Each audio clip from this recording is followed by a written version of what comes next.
दोस्तों, स्त्री ईश्वर की सर्वश्रेष्ठ रचना है। मनुष्य की उत्पत्ति स्त्री से ही हुई है, इसलिए संसार की जननी है स्त्री। संसार का संतुलन स्त्री से ही बना हुआ है। आज मैं आपको बताऊंगी कि कैसे स्त्री दिखने में जितनी कोमल होती है, अंदर से उतनी ही मजबूत होती है।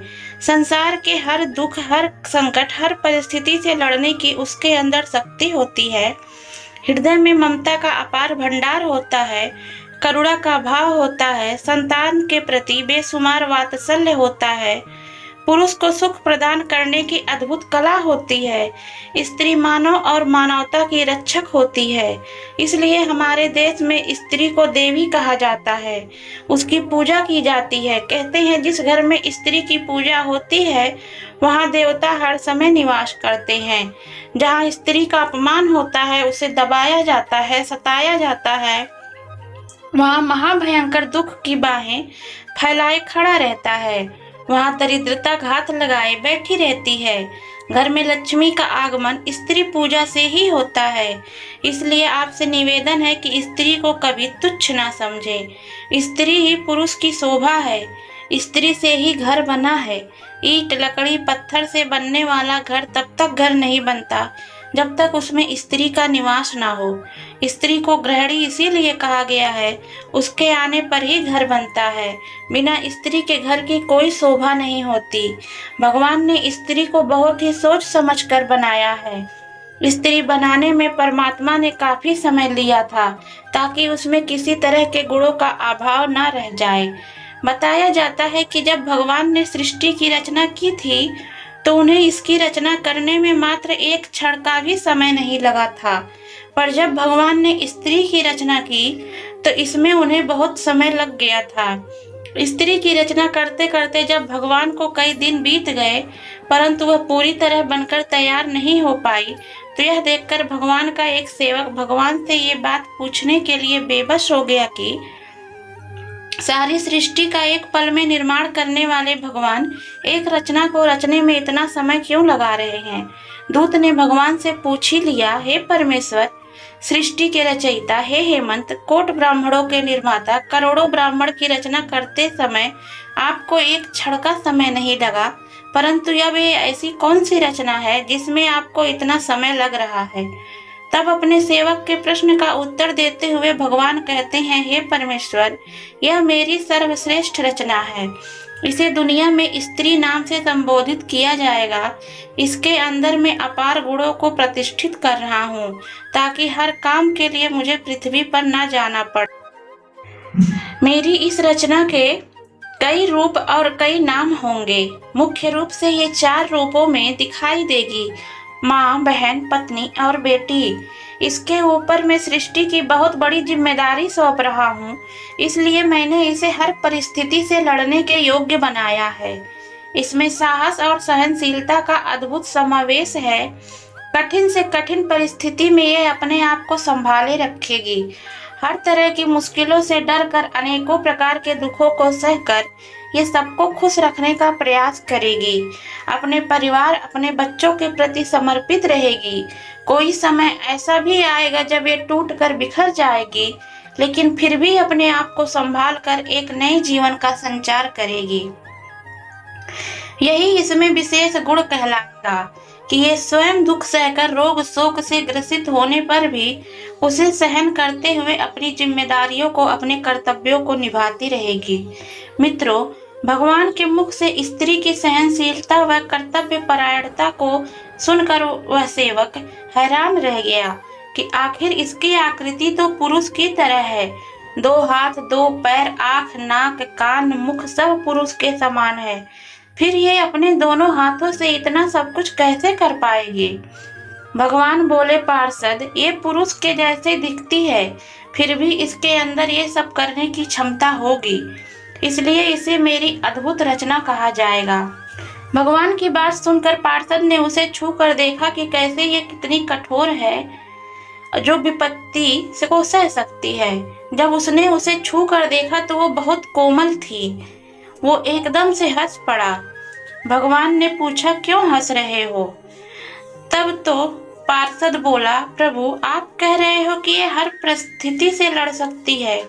मैं ये सोचकर हंस रहा हूँ कि आपने बनाई तो बहुत नाजुक है, हर परिस्थिति से ये कैसे लड़ पाएगी। मैं तो सोच रहा था कि ये पुरुष की अपेक्षा बहुत कठोर होगी, पर इसे तो आपने फूलों की तरह कोमल बना दिया है। तब भगवान बोले, वत्स, मेरी इस रचना की यही तो विशेषता है। ये बाहर से जितनी कोमल है, अंदर से उतनी ही मजबूत होगी। इसका साहस, धैर्य और सहनशीलता को आप लोग देखोगे। यह बात सुनकर पार्षद के मन में उस रचना के बारे में और अधिक जानने की उत्सुकता बढ़ गई। वो पूछने लगा, हे परमेश्वर, क्या ये पुरुषों की तरह सोच भी सकेगी या फिर इसमें यही गुण विशेष होंगे। भगवान बोले, वत्स, इसमें सोचने की क्षमता भी अद्भुत होगी और समाधान करने का सामर्थ्य भी। पार्षद ने देखा कि उस स्त्री रूपी रचना के गालों पर पानी की झलक थी। उसने उसके गालों से हाथ लगाया तो सचमुच उसके गालों पर पानी की मात्रा थी। पार्षद ने पूछा, हे प्रभु, इसके गालों पर पानी क्यों बह रहा है। तब भगवान बोले, वत्स, ये पानी उसकी आंखों से निकलने वाले आंसुओं का पानी है। ये पानी तभी निकलेगा जब ये अंदर से अपने आप को दुखी महसूस करेगी। जब इसके अंदर किसी तरह की वेदना होगी, चाहे वो शारीरिक हो या मानसिक, उस समय ये अपने दुख को इन आंसुओं के द्वारा निकाल कर बाहर कर देगी। इसके मन की सारी पीड़ा, सारी व्यथा आंसुओं का रूप लेकर बाहर निकल जाएगी और ये फिर अपने आप को उतनी ही मजबूत बना लेगी।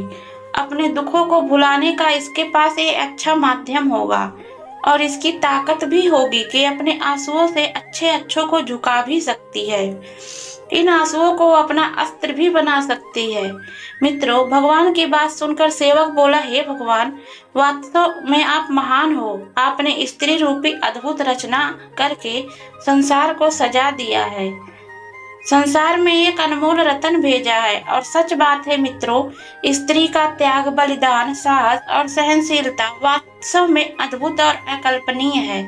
त्याग इतना बड़ा जो कोई नहीं कर सकता। जिस प्रकार वो अपने माता पिता, भाई बहन, सगे परिवारी जनों से अलग होकर विवाह करके किसी दूसरे पुरुष के साथ जीवन भर साथ रहने का प्रण करती है, जरा सोचो, यदि तुम अपने माँ बाप, भाई बहन, घर परिवार से कुछ दिन के लिए अलग हो जाते हो तो तुम्हें कैसा लगता है।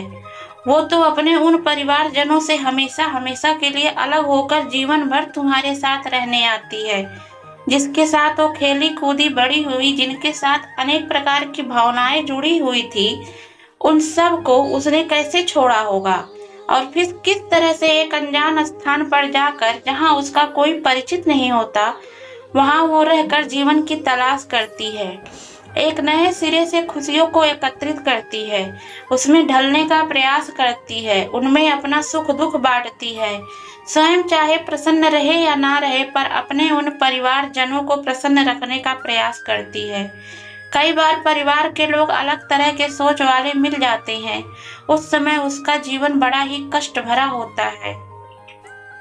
उनके साथ रहने का प्रयास करती है। कई बार उनके बुरे आचरण के कारण जीवन का बलिदान भी करना पड़ता है। धन्य है नारी शक्ति, जो तुझमें विधाता ने इतने दुख सहन करने की सामर्थ्य दिया है। हर महीने मासिक धर्म की पीड़ा को सहन करना, बच्चा जब उदर में आता है तब अनेक प्रकार की पीड़ाओं को सहन करते हुए प्रसव काल की उस भयंकर पीड़ा से गुजरना पड़ता है, जो साक्षात मृत्यु का दूसरा रूप होता है। उसके बाद बच्चे का जन्म सकुशल हो जाए, उसके लालन पालन में अनेक कष्टों को सहना पड़ता है। उसके लिए अपने दुखों को बलिदान करना पड़ता है। दुख सुख सब सह लेती है और अपने बच्चे को दुख से बचा कर रखती है। ये त्याग और बलिदान बड़ा ही अद्भुत है। सच में नारी ईश्वर की सर्वश्रेष्ठ रचना है। मित्रों, उधर भगवान का वो पार्षद बोला, हे प्रभु, आपने इतना समय लगाकर स्त्री की रचना की है, तब तो यह रचना जरूर आपकी संपूर्ण रचना होगी। तब भगवान बोले, नहीं, अभी इसमें एक कमी है। ये सबके लिए सुख का कारण बनेगी, सबको खुश रखने का प्रयास करेगी, अपने परिवार की हिम्मत बनेगी, मगर खुद का महत्व भूल जाएगी। वो अपनी कीमत ही नहीं समझ पाएगी। मैं दुनिया के लिए कितनी मूल्यवान हूँ, यह दिए की तरह अपना जीवन बिताएगी। जैसे दिया के नीचे हमेशा अंधेरा रहता है और चारों दिशाओं को रोशन करता है, ऐसे ही स्त्री का जीवन है जो अपने लिए तो कम दूसरों के सुखों के लिए अधिक जीती है, दूसरों के सुखों के लिए खुद कष्ट सह लेती है।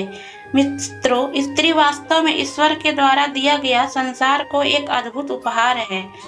वो हर गुणों से परिपूर्ण है, इसलिए हमें कभी भी स्त्री का अपमान नहीं करना चाहिए, कभी उसे कष्ट नहीं पहुंचाना चाहिए, उसका हमेशा सम्मान करना चाहिए।